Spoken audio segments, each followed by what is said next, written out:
Korma group, जो सोचता है वो करता है। आपके अपने सपनों का आशियाना।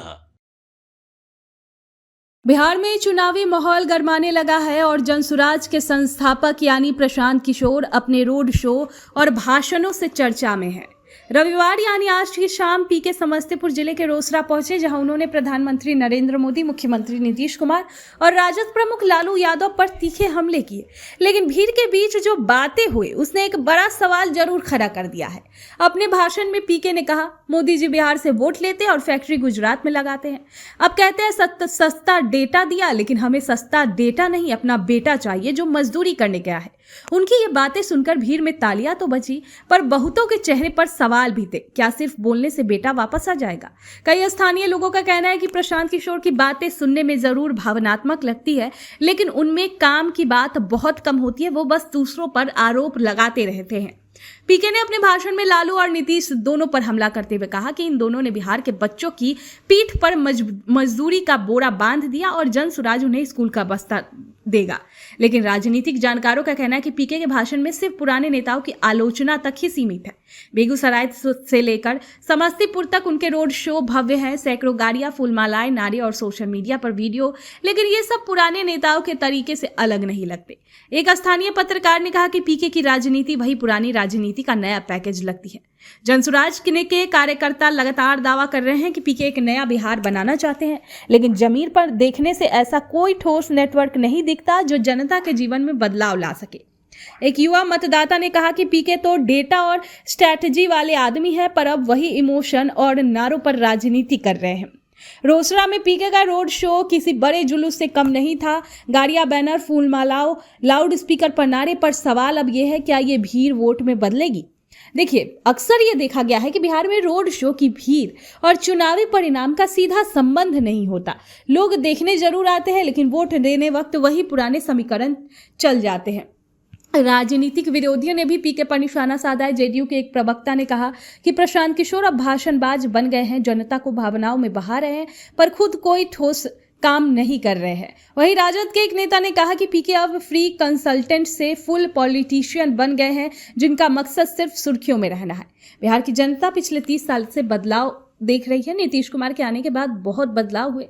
प्रशांत किशोर का जनसुराज इस बार नया प्रयोग जरूर है, पर अभी तक वो जनता के भरोसे को जीतने में नाकाम दिखा है, क्योंकि वो कभी मुद्दों पर बात नहीं करते, वो बस आरोप लगाते रहते हैं दूसरे पर। पीके के भाषण जोश से भरे होते हैं, पर जमीन पर उनके वादे अधूरे लगते हैं। जनसुराज का सफर अभी लंबा है और बिहार की जनता जानती है, सिर्फ अच्छे बोलने से नहीं, अच्छा करने से विश्वास बनता है। तो आपका इस पर क्या राय है? कमेंट बॉक्स में हमें जरूर बताएं। हटाना है, क्योंकि नीतीश सत्ता का जो राज है, इतना इसमें भ्रष्टाचार है। आप लोग बताइए, पिछला 5 वर्ष में राशन कार्ड बनाने में 2000 रुपया घूस लिया है कि नहीं लिया है? लिया है। और यहाँ पर बिजली का बिल गलत आ रहा है कि नहीं आ रहा है? थाना में पुलिस वाला पैसा ले रहा है कि नहीं ले रहा है? थाना में पुलिस वाला पैसा ले रहा है कि नहीं ले रहा है? ब्लॉक में सीओ बीडीओ लूट रहा है कि नहीं लूट रहा है? तो चाचा, अभी चुनाव का समय आया तो 10,000 रुपया बांट रहे हैं महिला लोग को। तो बताइए, 5 वर्ष हम ही लोग का पैसा लूट के रखा है, उसी में से थोड़ा दे दिया, आप पैसा फिर वोट बनाकर बुर्बक बना के ले जाएंगे। देना है भाई। तो नीतीश सरकार रहेंगे कि जाएंगे? अब मोदी जी आएंगे, कहेंगे कि सब लोग एनडीए को, नीतीश जी को वोट दे दीजिए, तो दिलाएगा? काहे नहीं दिलाएगा? काहे नहीं दिलाएगा? अभी पहले समझिए, मोदी को वोट क्यों नहीं देना है? आप बताइए, आप बताइए। अरे रुकिए भाई, अरे प्रशांत किशोर, अरे छोड़ो प्रशांत किशोर को। आप बताइए, वोट बिहार का, वोट समस्तीपुर रोसड़ा का, तो फैक्ट्री समस्तीपुर बिहार में लगना चाहिए कि गुजरात में लगना चाहिए? पूरा ताकत से बोलो भैया, वोट बिहार का, तो फैक्ट्री कहाँ लगना चाहिए? बिहार में कि गुजरात में? बिहार में कि गुजरात में? बिहार में कि गुजरात में?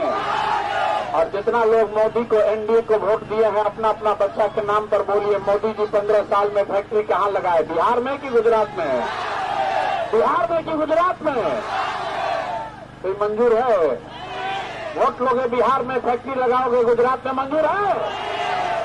तो मोदी आए यहाँ तक कहे कि हम सबको सस्ता वाला डेटा दे रहे हैं रील बनाने के लिए।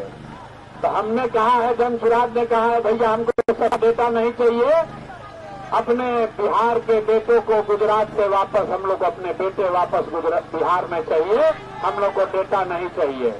तो सब लोग तैयार है ना?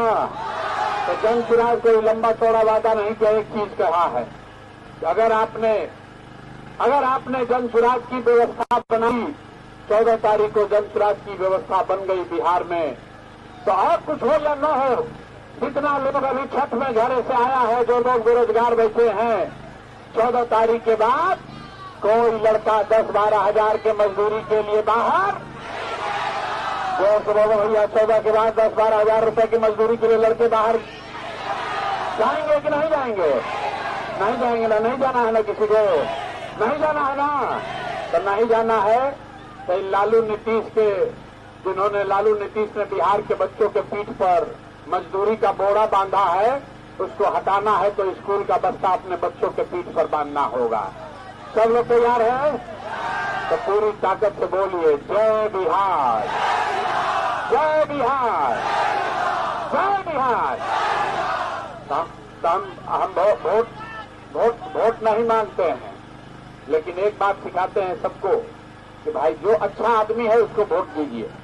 अगर जनसुराज में अच्छा आदमी नहीं खड़ा है उसको भी हराइए, क्योंकि जनसुराज जीते या न जीते, बिहार जीतना चाहिए, आपके बच्चे जीतने चाहिए, और बिहार तब जीतेगा जब अच्छा आदमी चुनकर यहाँ से विधायक बनेगा। तो जो सबसे अच्छा आदमी इस बार खड़ा है उसको आप लोग सब लोग मिलकर जिताइए, तभी बिहार का सुधार होगा। सब लोग सहमत हैं? तो एक बार जरा हाथ उठाइए सारे लोग हाथ उठाकर बोलिए, जय बिहार। किसी नेता का दल का नारा नहीं लगाना है। नारा काहे लगवा रहे हैं? बिहार के बाहर आप जाते हैं, आपके बच्चे जाते हैं, कहता है बिहारी मतलब बुर्बक, बिहारी मतलब अनपढ़, बिहारी मतलब मजदूर, 2 थप्पड़ मार दिया, गाली दे दिया। तो ये बिहार का दुर्दशा कौन किया है? नेता लोग किए हैं। तो ये तय किया गया कि जब तक बिहार का दुर्दशा नहीं सुधरे तब तक किसी दल का नेता का नारा नहीं लगना चाहिए, एक ही नारा लगना चाहिए, जय बिहार, जय जय बिहार। मुट्ठी बांधिए और बोलिए, जय बिहार, जय बिहार। आपके सपनों को हमने सजाया है, ई होम्स पैनोरमा को हमने बनाया है। ई होम्स मेरा एक सपना था जिसपे मैं पिछले 4 साल से काम कर रहा था। हमने जो बनाया है वो सबने है माना। ई होम्स पैनोरमा में हो आपका भी आशियाना।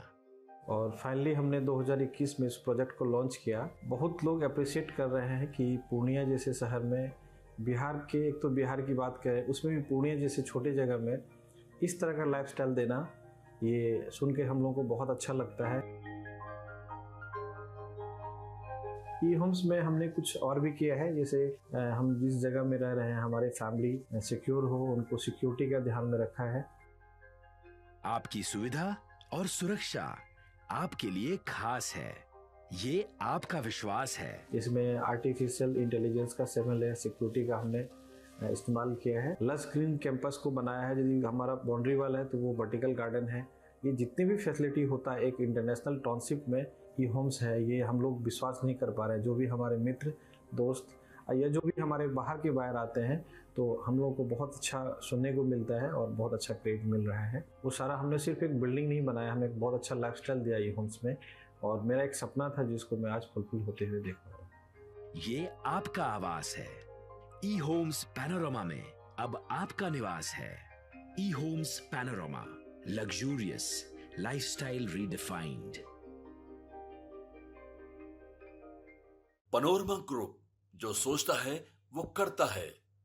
अगर ये वीडियो पसंद आई और वह बिहार के राजनीति और बिहारियत से सरोकार रखेनी तो सब्सक्राइब बटन दबा के चैनल के सब्सक्राइब कर ली। ओजे एगो घंटी बा, ओकरा बटन दबा देला से कुल सटीक और मारक खबर रुआ मुफ्त में मिल जाई।